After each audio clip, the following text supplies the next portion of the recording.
الحمد لله الذي فضلني على كثير ممن خلق تفضيلا، ثم أصلي وأسلم على مولانا مصطفى محمد صلى الله عليه وسلم، فرق الرسالة وأدى الأمانة ونصر الأمة وجاهد في الله حق جهاده، صلوات الله وسلامه عليه. السلام عليكم ورحمة الله وبركاته. وعليكم السلام ورحمة الله وبركاته.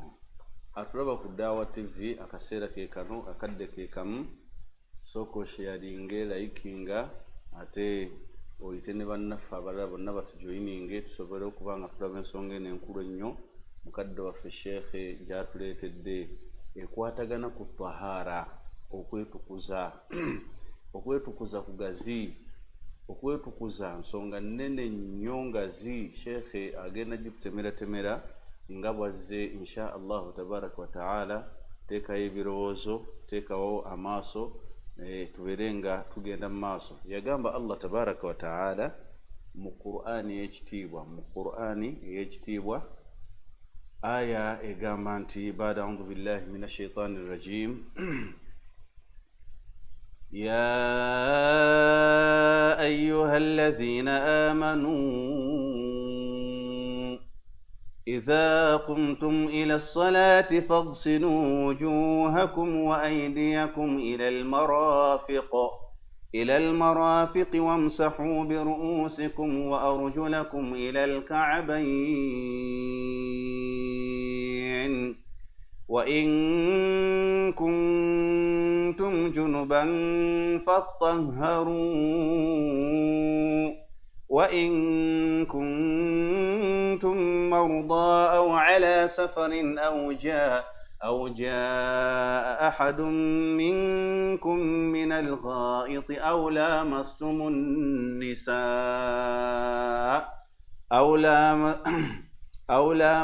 النساء فلم تجدوا ماء فتيمموا صعيدا طيبا إلى آخر الآية. الحمد لله ما شاء الله ما شاء الله. سيبو شيخي. نعم. طهارة kusinzira kubamanyi batunyonnyola ne Qur'an aya gye tusomye erimu tahara. Sebo tusaba otutemeretemere ku tahara eyo insha Allahu tabaraka wa taala. Alhamdulillah wa sallallahu wa baraka ala Muhammad sallallahu alayhi wa sallam. Atuba ku Dawa TV tukwaniriza nate okubeera nti obeera naffe tusobole okuba nga tutegeera butya omusiraamu yandibadde awangaala as regards to cleanliness. Buli muntu yenna yakitegeera era bakimanyi nti omusiraamu yenna abeera muyonjo. Kati tebakibuuzaako ekyo. Obo kasita oyogera omusiraamu toyawula musiraamu na buyonjo. Allah alhamdulillah. Waffe bagamba nti tokayawula ekiteete n'obujimbi. Omanyi ekiteete mu nsiko eri wabeerangayo ebiddo nga bibeerako obufumita. Naam. Obufumita. Kati kyo kasita oyogera nti ekiteete you must find bujimbi. Obuggwa bulobo bugira ekiteete kiringa etteete, by the way etteete tetunywa mu caayi. Ekisubi kiro rather. Kati kyo kiri kibeera mu nsiko. Kati kyo bwokyekubako bwoti tegeera waliwo obugenda okukulaga. Kati omusiraamu yekiteete then obujimbi. Obujimbi it is wudu. Tosobola kwawula ebibiri. Kasita oyogera omusiraamu tutegeera nti oyogera ku kya buyonjo. Tosobola kwawula omusiraamu n'ekyo. So almuhimu abasiraamu tuwangaala nga tusaala. Abasiraamu tuwangaala nga tusaala. Naye ng'omuntu nga tonnaba kusaala, there are some conditions you have to fulfill. Waliwo by'osaanidde okuba nga otuukiriza nga tonnaba kusaala. Ng'ebibiri byo tebikyuka. Teri mbeera ejja n'ebikyusa. So nga ebina bisobola okukyuka. Ebibiri tebikyuka. Teri mbeera ebikyusa. Teri mbeera esobola okujja bino ebibiri by'olina okutuukiriza nga tonnasaala. N'oba nti kati okkiriziddwa okusaala nga tobiyina. So nga ebina byo bisobola okukyuka ne bivaawo n'osaala nga tobiyina. atula ku Dawa TV ensonga zinoting ensonga nkulu ebibiri naam omuntu yenna anasaala labudda an takuna muslima, you must be muslim, olina okubeera musiraamu. Kati tewali nsonga esobola okujja negamba ku lw'embeera eno erabiseewo Sheikh Burhani kasaale nga tayina nga si musiraamu yabubuddemu wa'iyadhu billah nti olwaleero ku lw'embeera eno erabiseewo kale Peter naye akkiriziddwa okusaala esswala. Ekyo tekikyuka. Ekyokubiri olina okuba nga oli nnomo oyawula ekibi ku kirungi ng'obwongo bukola bulungi bukola ate sikugamba nti obwongo bukola kyokka naye nga busobola okwawula ekibi ku kirungi. Abaana bano babbebi balina obwongo balina amagezi amagezi is not fully developed to distinguish between the right and the wrong. Tebasobola kwawula kibi ku kikyamu. Omulalu alina amagezi naye tasobola kwawula kibi ku kirungi kyobola tasaala. Kati bino ebibiri byo tebisobola kukyuka. Omusiraamu olina okusigala ng'oli musiraamu olyoka osaale. Olina okuba ng'olina amagezi agawula ekibi ku kirungi. Kati ebino ebisigadde bisobola okukyuka nga waliwo okutunula mu kibula facing the direction. Omuntu osobola okusaala nga tatunula mu kibula ng'embeera yazze n'ekyusa condition eyo nga ki osaalidde mu mmotoka awo fisafiina oba oli mu lyato. Now netubeera n'embeera y'okuba nti dukhulu waqti sala obudde bulina okuba nga butuuse bw'osaaliramu naye embeera eyo sebo esobola okukyuka nayo. Esswala ya asuli tugisaala ssaawa 10 naye ng'ono ayagadde okugatta n'agisaalira eno ku dhuhuri. Tavunaana okusaala dhuhuri ku asuli kugisaalira ku dhuhuri ekiseera kikyuse ku lw'embeera ezze nga yakugatta. Ng'emukkiriza Umar radiyallahu anhu yasaazaako abantu esswala ya juma fi dhuha mu biseera eby'okumakya naye omubuuza lwaki otusaaza essaawa zino n'agamba nti khiftu alaikum shiddat harri. Akasana leero kabadde k'amaanyi ne tusaalira wano ejjuma n'eva eri n'esaalirwa wano. So netubeerawo nti omuntu agenda okusaala yenna asaanidde okuba nga ayambadde so nga baslaves babeerawo ne basaala nga tebayinaki nga tebayina ngoye esswala ne banga etuuka. Olaba netubeerawo nti omuntu yenna agenda okusaala olina okuba nga oli mutukuvu ne woosaalira nga watukuvu. Naye bw'otunuulira omuntu asobola okusaala nga mulwadde bihasibi haali okusinziira embeera bamusuula mu kiyumba abazzukulu bamuleka awo engoyi zonna azigendeddemu naye ku lw'embeera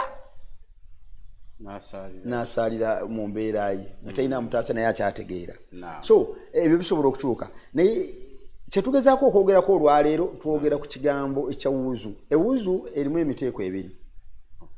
Tuyina major ablution okufuna ewuzu nga mubiri gwonna kwekunaaba ne tubeera n'ewuzu eri partial okunaaba ebitundu naaba mu ngalo omukama mu nnyindo kyenyi kyo mukono gwa ddyo gwa kkono siimula mutwe naaba ebigere ogenda osaale.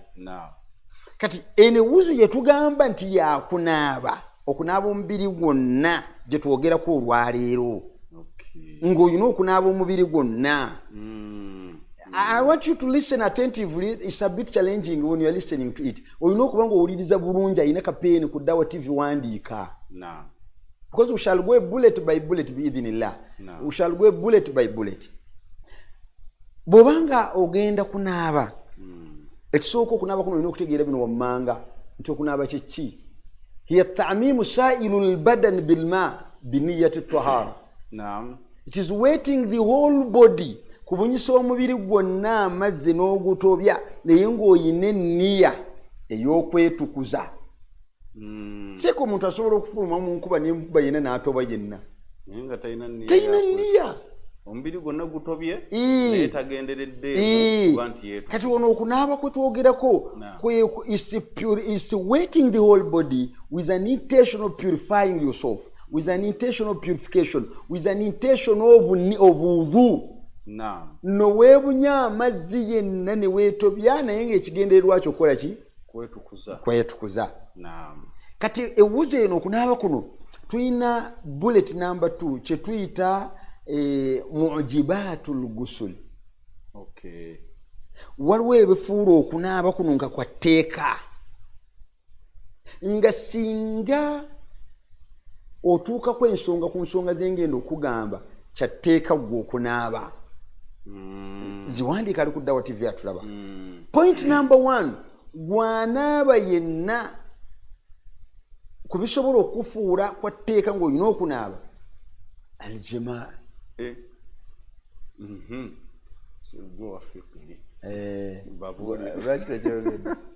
kati ekitegeeza singa peeni egwa mu giraasi si ku giraasi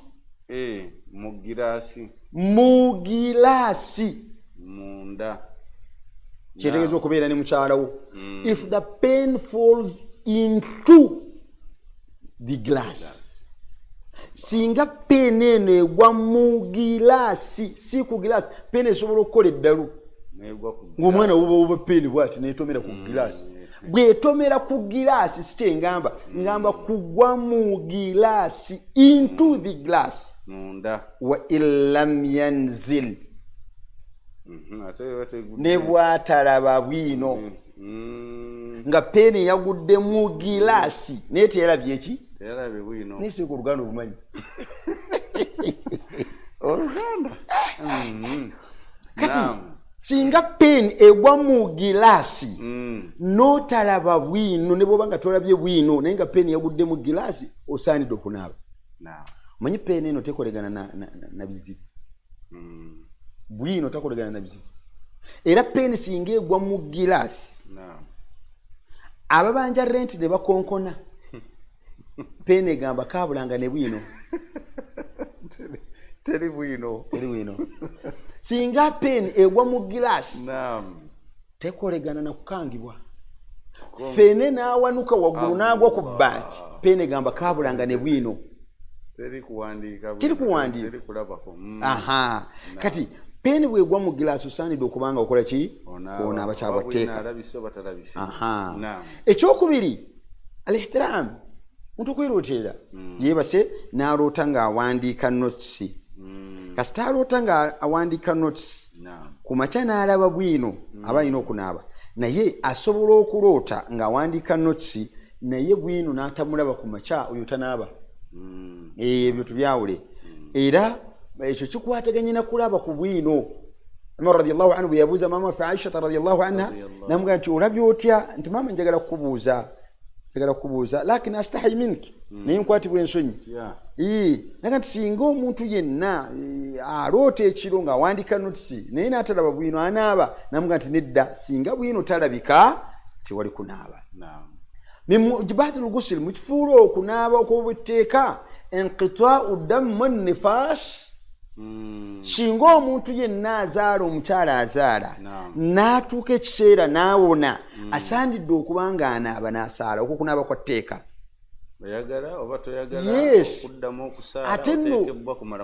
ate nno sikyakulinda nnaku ana balinda ana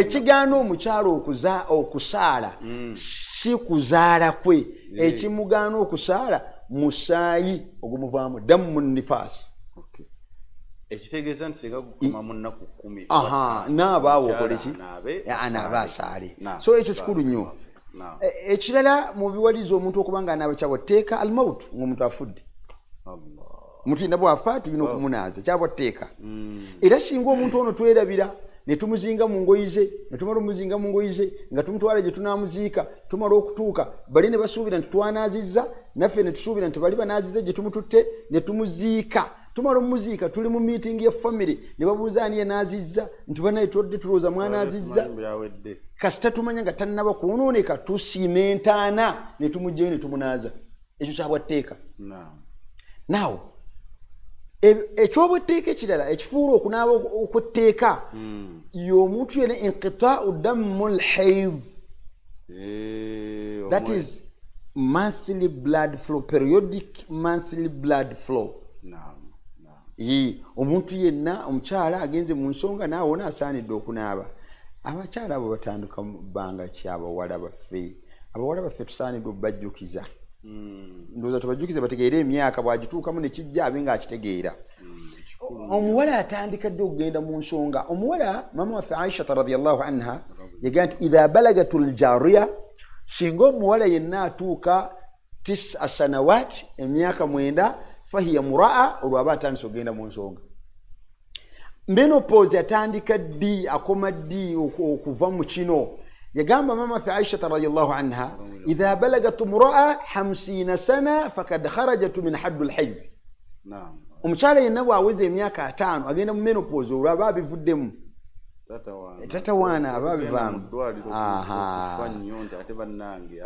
omukyala yenna owa hayd bino wammanga ino bitegeera katunyonyolemu katono nnyo ekisooka omusaayi guno guliko ebitende ebyo bino wammanga ekisooka guli dark in color muddugavu ekyokubiri guli thick nga bw'okuteeka mu bbaafu tegusobola kusaasaana nga gwe weesaze ekyokusatu omusaayi ogwo smelling guunya n'ekyokuna it is considered to be dirty najis mukyafu waliwo abantu balowooza nti bikyafu nga si bikyafu olaba ensolo yonna ng'eriibwa embuzi singa efuka wootudde embuzi waliwo abasiba embuzi wano baba bazitwalawa bagisiba mu kiwato bati emiguwa ne gibeena emabega ku magulu kati singa kakola eddalu ne kakunkumula wano ku kanzu ekanzu ekyalina ewuzi singa embuzi efukaawo wennyini woogenda okusaala ne bw'oteekako ekyenyi kyo ewuzi ebeera ntuufu naawe omukyala yenna alina okutegeera ebitendo by'omusaayi ogwo bufaanana Sheikh ogambye nti guba gutya tugambe ekisooka guli dark muddugavu guli thick mukwafu gwa bitole ekyokusatu smelling guunya n'ekyokuna it is considered to be dirty najis mukyafu olaba bwino ono ng'omusajja abadde ne mukyala we bwino bwedda gwe twogerako oyo si najis ate si najis era ne bw'atonya ku lugoyi n'oba nga lw'olina lwokka n'akalirawo oli waddembe okulukunyakunyako booti n'osaala n'osaala terina problem now ebintu bino wammanga ma yuhramu ala al-mahid kuba n'abalina haid tubadde tunyonyola ku katono wano kuba n'abalina haid biki bye basaanidde okuba nga beewala ekisooka la tusalli temusaala la tasuumu tosiiba mwezi gwa Ramadhan teyeetooloola kaaba togenda tebamutalaka mugundi eyo tolaba Allah yatugamba fatallikuhunna li'iddatihinna divorce them in their right spell nga tewali gamba nti ate yes tebamutalaka era bw'oba watalaka mukyala wo nga mu kiseera ekyo ali mu nsonga bino by'okola gwatulaba ku Dawa TV ekisooka omukubira essimu mu makya omuga akomawo mukyala wange nakutalaka bya kifere ekyokubiri n'okola tawba n'osaba Allah akusonyiwe wakola ensobi n'osaba Allah akusonyiwe ekyokusatu n'omukkiriza n'alwala endwala 2 gy'emyezi 2 n'alwala bw'atukula n'addamu n'alwala bw'atukula era omukyala bw'oga nti nkugobye naga ndwadde oga nkulinda ebigambo ebigobe bigaye nkugobye ndwadde nkulinda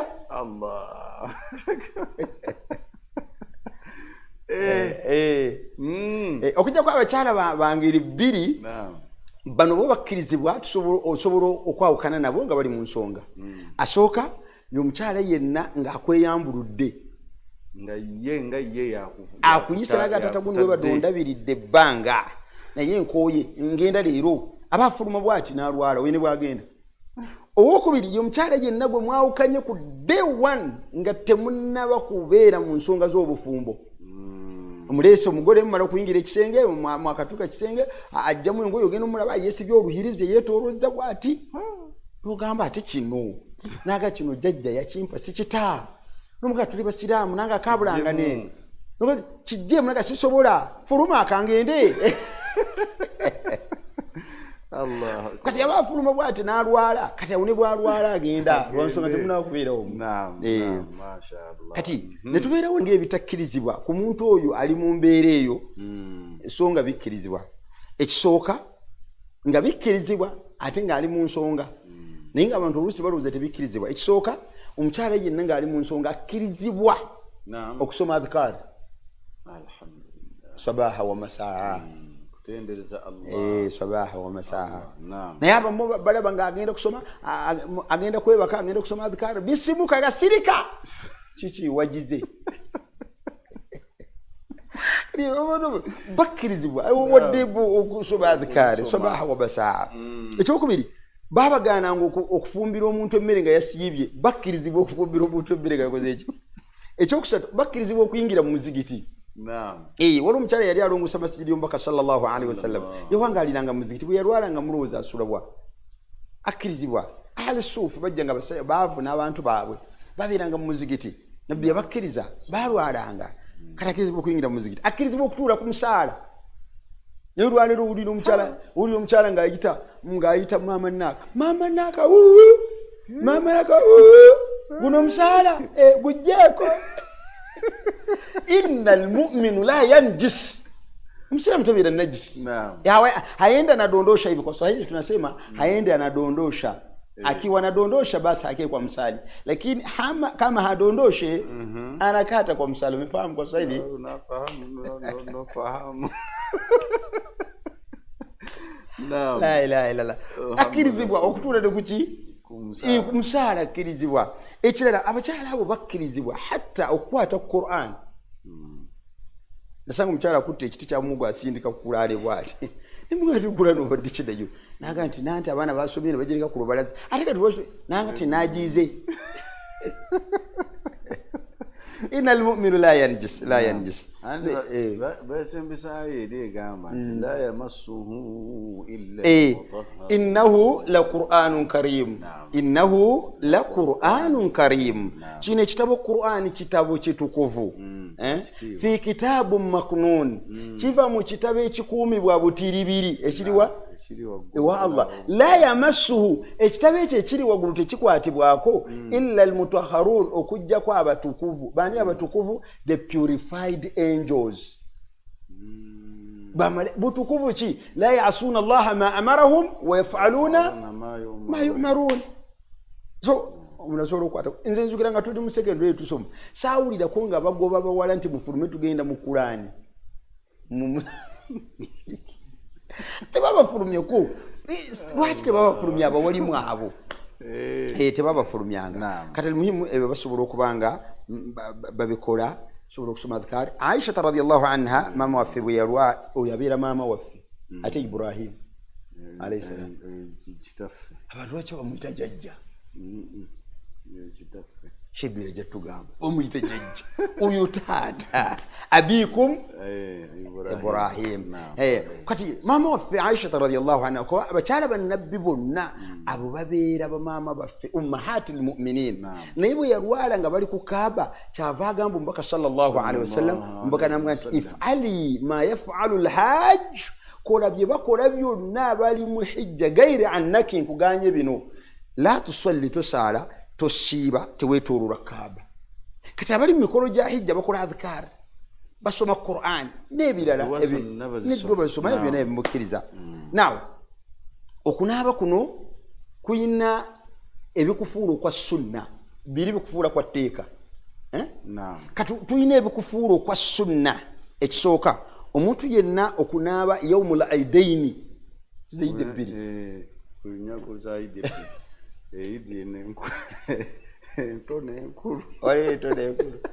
ey'ebisolo waliwo omusiraamu n'abadde Rwanda eyo entungamo yasiramuse naye bwe yasiramuse mu nnaku bbiri yabuuziza dhuhiya yaddinze manyi nti bw'obeera omusiraamu osala agenda kusala embuzi omukyala kati wanga ine mukyala we yasiramuse twagenda twavuga emmotoka mpaka entungamo tusaba Allah subhanahu wa ta'ala Ilyas bamwita Ilyas saba Ilyas Allah akuume ng'oli musiraamu era akuwa empeera egenda okuyingiza ejjana naye mu bye yabuuza abasiraamu basala ddiini tuwangamu nga 17 around there tujja kuba tuyingira mu yidi nange nti embuzi maze ogitegeka nanti nasiraamu sekati ndi mu basala omusiraamu ng'omaze emyaka 2 mu busiraamu olinda bulinzi nti nga tebanatuleetera nte mwawandiise ebbaluwa oyo kikolwa kyabunafu la ilaha illallah abali mulekere naawe okuwandiika ebbaluwa let those very Muslims contribute and slaughter their own cow obulungi bonna budde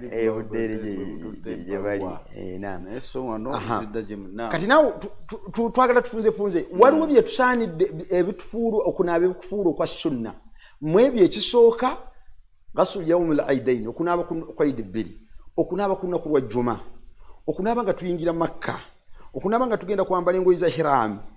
Tuli fenna? Naam. Aha. Awandiika tugambye okunaaba ku lunaku lwa Juma, okunaaba ku lunaku lwa Eid, okunaaba ng'oyingira mu kibuga Makka, okunaaba ng'ogenda kwambala engoye ze bambala nga bali mu Makka ihram. Inshallah tutwale mu Makka ffenna abatannagenda. Ngamba sookayo abalala ne bajja abatannagenda. Akkirize. Allahumma amina edduweso malaika bagambye amina.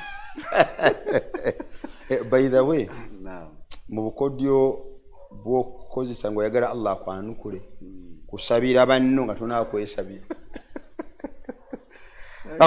Edduwa gy'osabira omuntu al-ghaib nga taliiwo mustajaba Allah ajanukula kullama daa li akhihi. Bw'osabira munno nga taliiwo bamalayika nga baga nti amin amin walaka mithlu. Nawe Allah akuwe. Now Allah akuwe. So it's better you first pray for other people, then you are the last. Tusaba Allah mwenna abatwala kudati abatwale Makka. Tugende. Tusaba Allah abatwale e Makka. Amina. Afuna nina fere tudagenda. Inshallah. Rabbi tudagenda. Tara almuhimu okunaaba ng'oyingira Makka y'sunna, okunaaba ng'omuntu waziiseeri eri ku kkono. Ku kkono oli so si kuono shahada ne kuoli kono. Kati bulwonaaba bulwoziika eri ku kkono boddo osooka kunaaba. Gamba zizimu kunaaba ziri sunna. Ekirala nti omuntu yenna atoola agenda awandiika notisi, oluganda oluuyi olwo, awandiika notisi eri mukyala we tugeze ku ssaawa 4 ez'ekiro. Oluganda nyezi ekiro ng'agenda kuddamu kuwandiika notisi ku ssaawa 7. Addemu awandiika notisi ku ssaawa 19. Addemu awandiika notisi ku 11. abamuwandiisi kati bulupeni lwegwa mu gilaasi ku ssaawa 4 ng'omanyi genda kuddamu egwemu ku ssaawa 7. Wakati awo n'onaabawo ebeera sunna. Every after an interval there you bathe. Eyo sunna. Ekisooka kikwongera okwagala kuba muyonjo. Ekyokubiri kikwongera maanyi ku kyogendako. Obeera fresh. Ebeera sunna. Ekirala mu ebifuula okunaaba kwa sunna, omuntu yenna nga yazirise. Oyimiridde nnyo mu kasana, okoze emirimu mingi nnyo, obadde mu manda ng'otikka. Oyinza okuyimirira n'ogwa ekigo n'ozirika. Kati bw'ovaayo bw'oti n'onaabako ebeera sunna. Omuntu if you embrace Islam, oyingidde mu Busiraamu n'onaabako, eyo hadhi min sunna. Kati bibeera sunna. Njagala tumalirize ne bulletin esembayo tolaba oti. Naam. Atoka ku Dawa TV. We are almost there. We want to conclude with this last bullet. And we want to see some of the pillars of bathing. Ebintu ebingi byonna bye tulaba bibeera n'empagi. Ate bw'omenya empagi ekintu kigwa. Kati mu arkanul ghusl, furudul ghusl. Empagi z'okunaaba mu mpagi z'okunaaba, 1 an intention, enniya. Empagi ziri 2 zemanyiiko. Bw'abayo endala mba ngyerabidde. Naye 2 esooka aniya. You must set an intention for bathing. Kati singa omuntu ofuluma enkuba n'ekuba naye nga tolina nniya enaaba, tonnaba kunaaba janaba eyo. Okyalina janaba. Number 2, omuntu yenna anaanaaba alina okutegeera empagi ey'okubiri at-ta'miimu saa'ilul badan bil maa. Kubunya mazzi. Twabeeranga edda mu primary nga batugamba tahta kullu sha'r junba. Nti omukyalo ono anaaba any root of the hair has janaba. No, ekyo si kituufu lwa nsonga nti omukyalo asobola okutankuula omutwe gwo gwonna n'agutankuula bw'abanga ayina akaviiri katatuuseeyo wansi takavunaanwa. Takavunaanwa. Naye kye mulina okutegeera bamaama, mugyewo obupale bw'abaana ku mutwe nga munaaba. Mwambala obupale bw'abaana bunnapi, muteekamu obuveera mu mutwe, olina okugezaako okunaaba. Ku mukyala abadde mu nifaasi nga yazaala, ku mukyala abadde ne haid ng'agenda kunaaba, oyo enviiri bw'aba yazisiba zisumulule. wa ammu wajanaba ne bwatasumulula nviiri. So yes abasinga obungi bamagamba ennaku zino baga nti bayisaako buyisa wano yadde enviiri bazisibye nga nedda balina okusumulula enviiri ezo then ne banaaba ne batukula.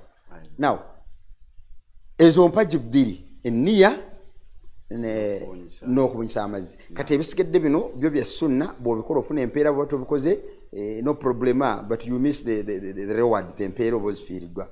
Ng'ekisooka omuntu yenna okunaaba tasmiya ng'ogenda kunaaba n'oga nti bisimillah eyo sunna. Sunna ey'okubiri mu kunaaba okwo kw'ogenda okunaaba ng'ogenda kugifunamu empeera y'omuntu yenna okutandikanga n'eddyo buli kyakola mu kunaaba. So okuta ddyo then okuta kono, kuyiwa amazzi n'oyiwa ddyo then n'oyiwa kono. For those who are using shower, you may not necessarily start with the right. Akuba tusobola gamba shower nti you are dear. Ate shower kati you are kono. Tusobola dawo shower kati ogira kiro. Shower zennaku zino munnaye. Oyina okusumulula enniya yo n'ogitereeza nti sausage. Abantu abanaabira mu swimming pool ayina swimming pool waka waddembe okufuna that ablution aside n'agwamu teri kidiba kyosobola nsooka gwayo ddyo mwenvaayo n'engwayo kono era busobola kikola kati muhimu kye tugamba nti koleeta enniya nti kati okusooka ddyo then kono hadhihi min sunna. Ekirala ekiri sunna mu kunaaba kwaffe y'omuntu yenna okusookanga ewuzu nga tonnaba kunaaba. Sigiza n'osooka ofuna wuzu bayira omuntu bw'aba agenda kunaaba asooka kunaaba bibatu. Seeka katwogeremu katunaaba temanyi kunaaba ngalo.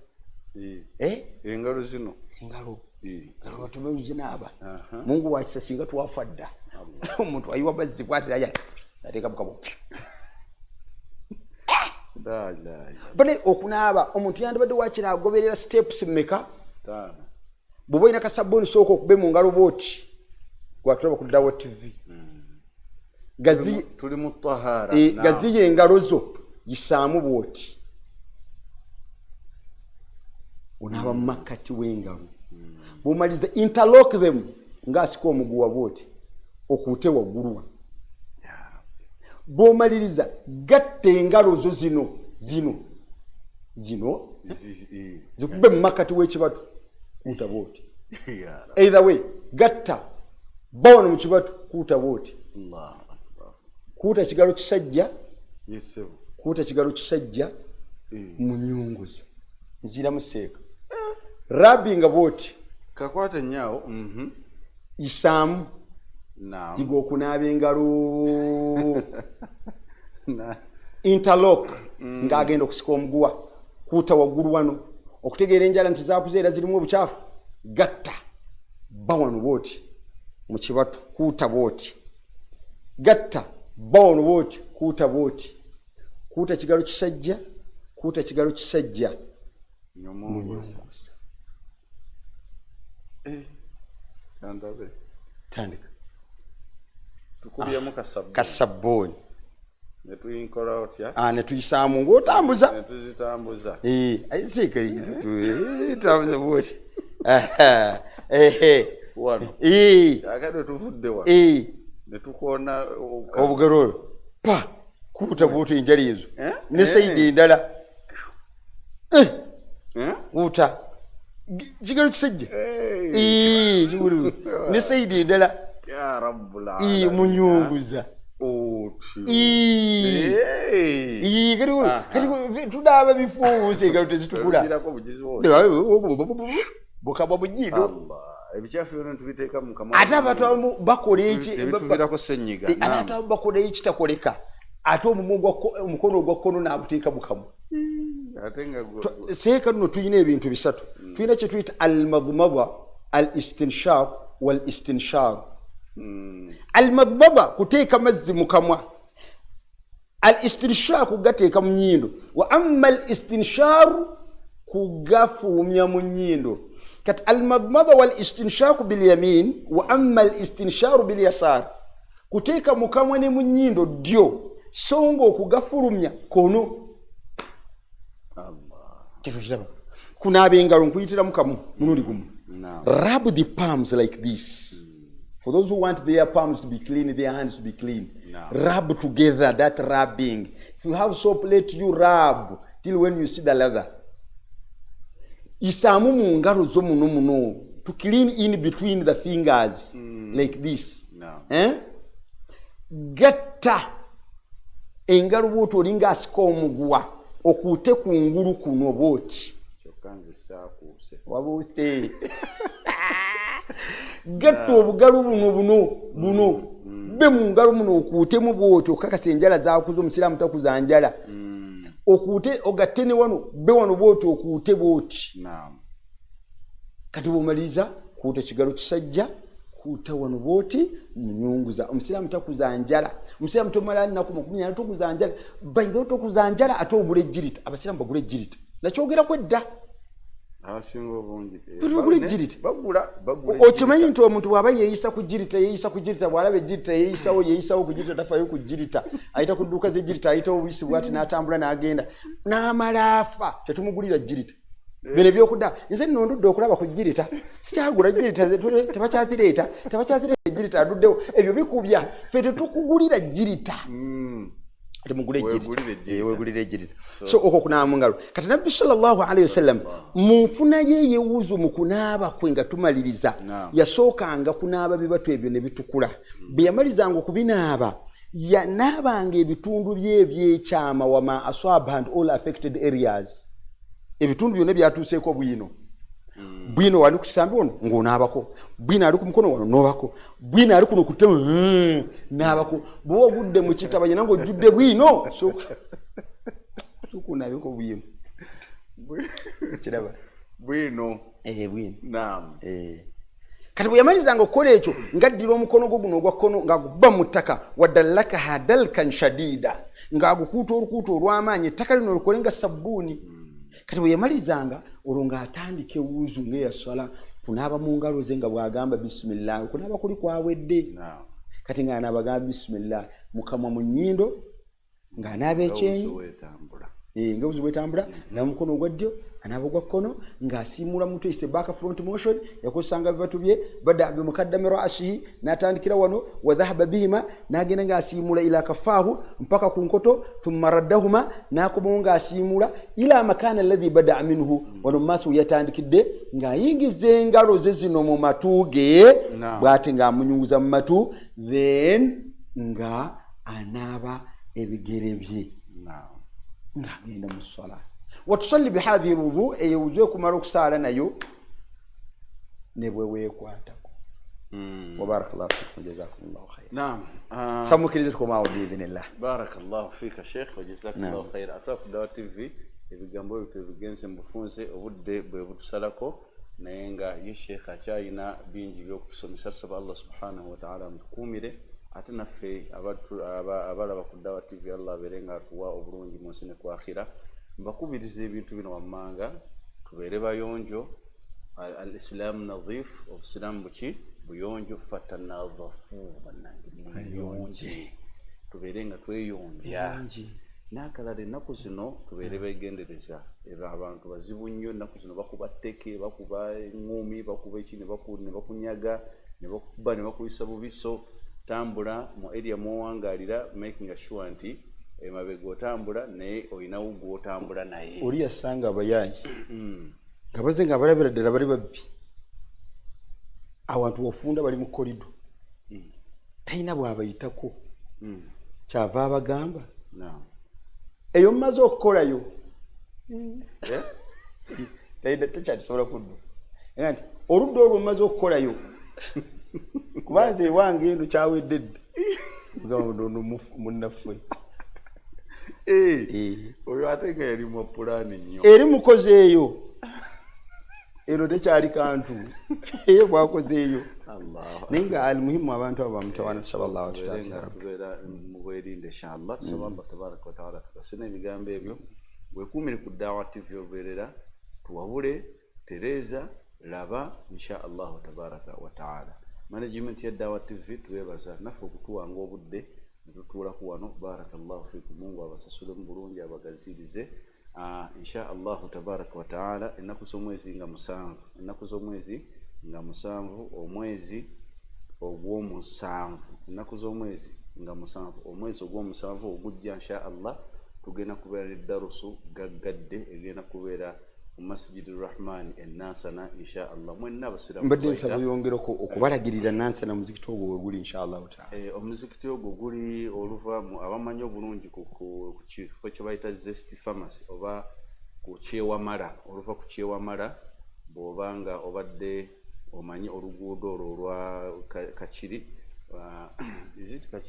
Kakiri road oba Hoima road oluguudo olwo bayitawo ewamala ku Kyewamala oluva ku Zesty Pharmacy otunula ku mukono ogwa ddyo oba ova eri bw'oba ova eno masjidi ku mukono gwa kkono